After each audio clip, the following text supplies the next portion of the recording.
I gradi dell'aggettivo, parte terza.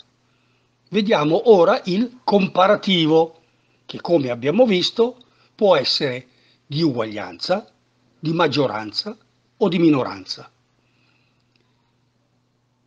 Di uguaglianza tra due soggetti diversi.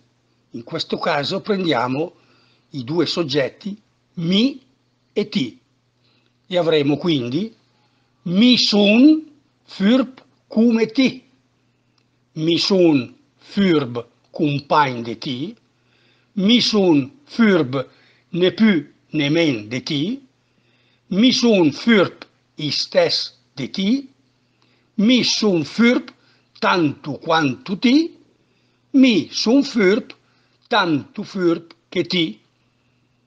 Oppure, come abbiamo visto, tra due qualità diverse. Le bel quanto bun, le tanto bel quanto bun. Il soggetto è sempre lui. Cambiano i due aggettivi. Maggioranza. Mi sun più se bel, più se bun de ti. Mi sun bun più se de ti. Mi sun miglior de ti.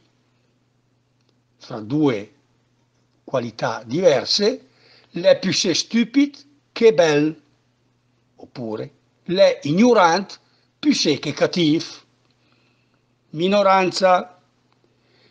Mi sun svelt men de ti. Mi sun men svelt de ti. Mi sun men svelt che ti. Mi sun minga in sci svelt me ti. Mi sun no in sci svelt come ti. Fra due qualità diverse, le men strac che stuf.